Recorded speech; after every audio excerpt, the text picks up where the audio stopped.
Hello, in previous lecture we discussed about the layout of RBD. In this lecture we will discuss advantages and disadvantages of RBD. So, chief disadvantages of RBD are as follows. Number 1, regarding accuracy. This design is more efficient or accurate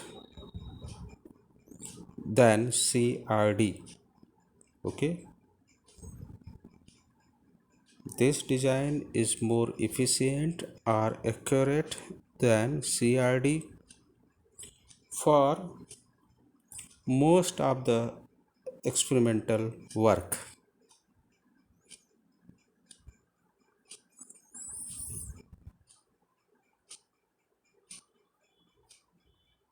The elimination of between sum of squares from error sum of squares results in a decrease of error mean sum of squares. So this is very efficient and accurate in comparison of CRD. Next point is regarding flexibility of the design.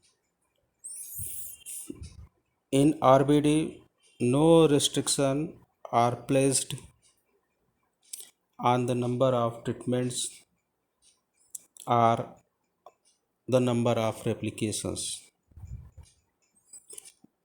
And in general, at least two replicates are required to carry out the test of significance.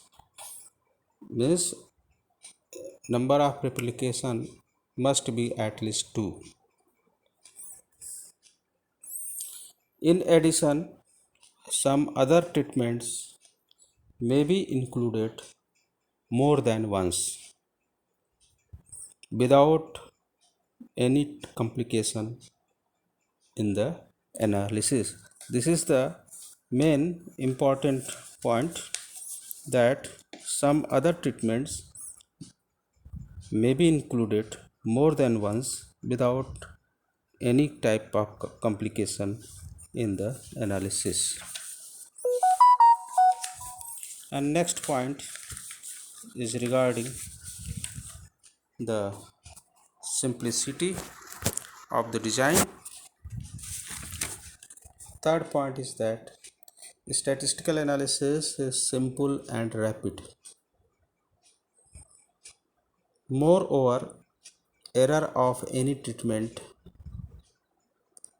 can be isolated and any number of treatments may be omitted from the analysis without complicating it. Okay, so these are main points, which is the advantages of RBD over CRD. And disadvantages of RBD is that it is not suitable for large number of treatments. This is chief disadvantages, that it is not suitable for large number of treatments, or for cases in which complete block contains considerable variability. So these are the advantages and disadvantages, and these are very important, and you should keep in your mind. And this RBD is very important for research work. Now we will discuss its analysis. So, statistical analysis of RBD for one observations per cell. Statistical analysis is analogous to ANOVA for a two-way classified data with one observations per cell, and linear model becomes Yij is equal to mu plus Ti plus Bj plus epsilon ij, where I is equal to 1 to T and J is equal to 1 to R, and we denote this by equation number 1. Okay, this is similar model as we discussed in two-way classified data, where Yij is the response or the yield of experimental unit from ith treatment and jth block. Okay, yield from ith treatment and jth block, and mu is general mean effect. Ti is effect due to ith treatment.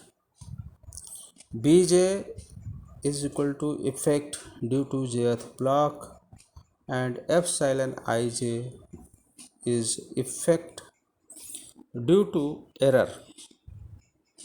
That means epsilon ij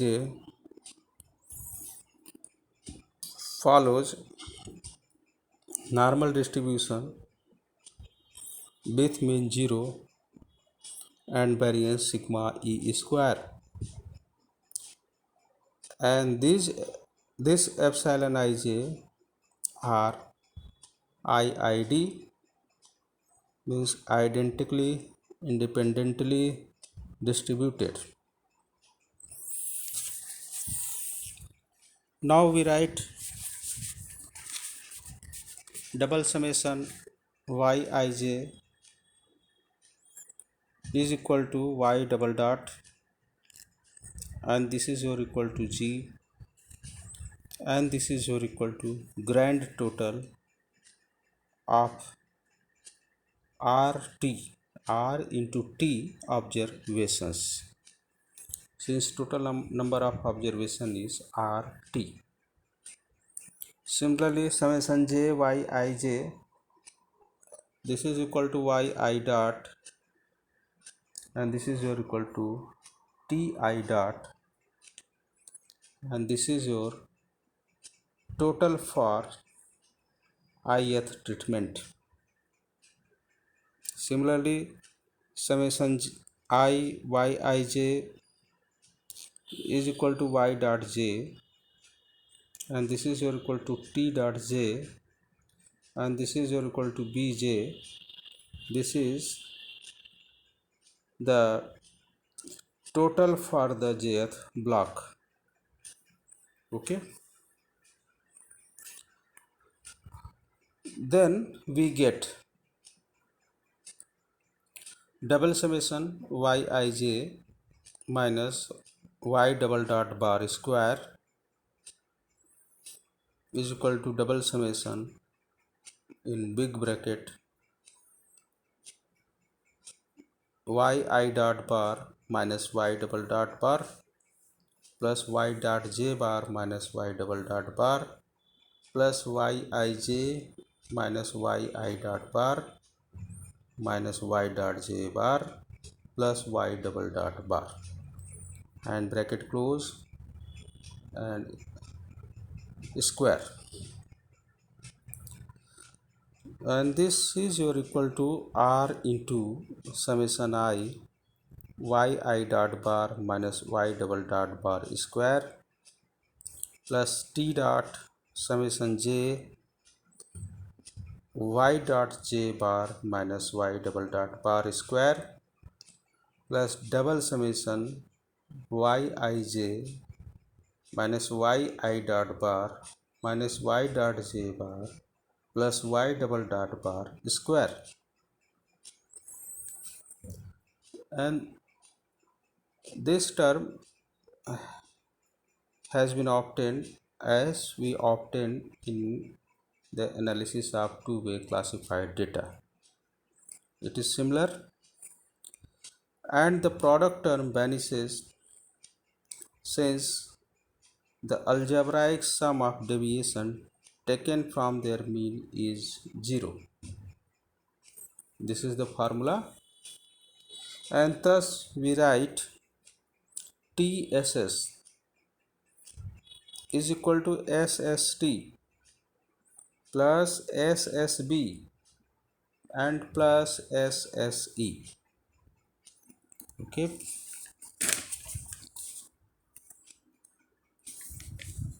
where TSS is the total sum of squares and SST, SSB, SSE are sum of squares due to treatments, blocks and error respectively, and are given by TSS is equal to double summation yij minus y double dot bar square SST,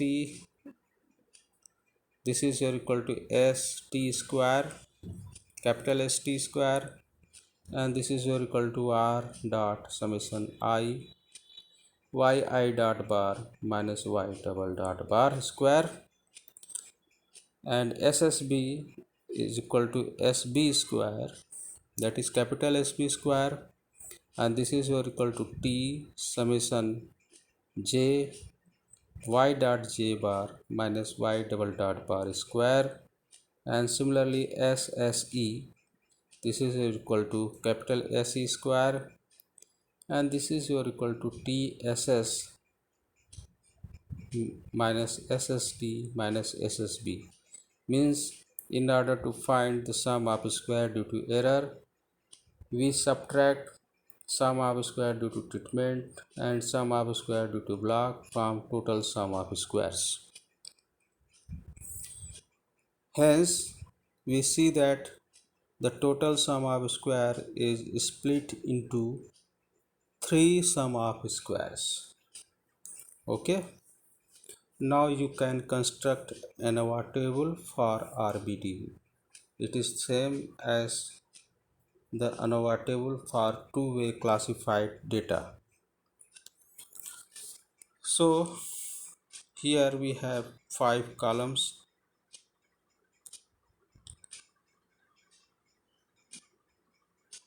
and 5 rows. In first column we have source of variation, in second column we have degree of freedom, in third column we have sum of squares, in third column we have mean sum of squares, and in first column is source of variation, second column degree of freedom, third column is sum of squares, fourth column is MSS, and fifth column is variance ratio, that is F. Okay, and is the first column we have treatments, blocks, error and total. Then degree of freedom for treatments is t minus 1, for block is r minus 1, and for error we have t minus 1 into r minus 1, and total degree of freedom will be rt minus 1, that is n minus 1. And sum of squares for treatment is a capital ST square, for blocks is capital SB square, and for error is capital SE square. Similarly, we have mean sum of square due to treatments, blocks and errors, and these are small st square is equal to capital ST square upon t1 minus 1. Small sb square is equal to capital SB square upon r minus 1, and small se square is equal to capital SE square upon r minus 1 t minus 1. So we have mean of sum of squares due to treatments, blocks and error. Okay, this is very simple. And similarly we have variance ratio ft, that is variance ratio for treatment is equal to small st square upon small se square, and similarly variance ratio for blocks fb is equal to small sb square upon small se square. So this is your ANOVA table for RBD, and we have under the null hypothesis ht is equal to t1 is equal to t2 is equal to and so on tt. Ft is equal to small st square upon small se square, and this follows f distribution with t minus 1 comma t minus 1 r minus 1 degree of freedom. That means ft follows f distributions with t minus 1 comma t minus 1 r minus 1 degree of freedom. Thus if ft is greater than tabulated f for t minus 1 comma t minus 1 r minus 1 degree of freedom at the given level of significance alpha, generally it is taken as 5% or 1%, then we reject the null hypothesis st and conclude that the treatments differ significantly, otherwise accept the null hypothesis. Similarly, under the null hypothesis HB, that is b1 is equal to b2 is equal to and so on br, fb is equal to small sb square upon small se square, and this follows f distribution with r minus 1 comma r minus 1 t minus 1 degree of freedom. Thus similarly, if fb is greater than tabulated f for r minus 1 comma r minus 1 t minus 1 degree of freedom at the given level of significance alpha, then we reject the null hypothesis and we conclude that the block differ significantly. Okay, so this is your ANOVA table, and here are some important notes which is very important for calculation. Here is TSS, that is total sum of squares, and its value is equal to double summation yij square minus g square upon n, where capital N is equal to RT. That means TSS is equal to raw sum of squares minus correction factor. Now SST, that is sum of square due to treatments, is equal to summation I in bracket ti square upon r minus cf, that is correction factor. Similarly, SSB, sum of square due to blocks, may be calculated summation j in bracket bg square upon t minus correction factor cf.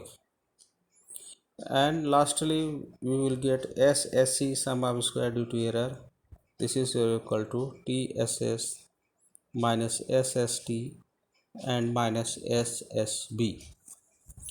So this is all about your R randomized block design. There are some examples given in your book. Do that examples, and if find any problem then discuss with me. And this topic is very simple and very interesting and very important, so prepare this. Okay, thank you.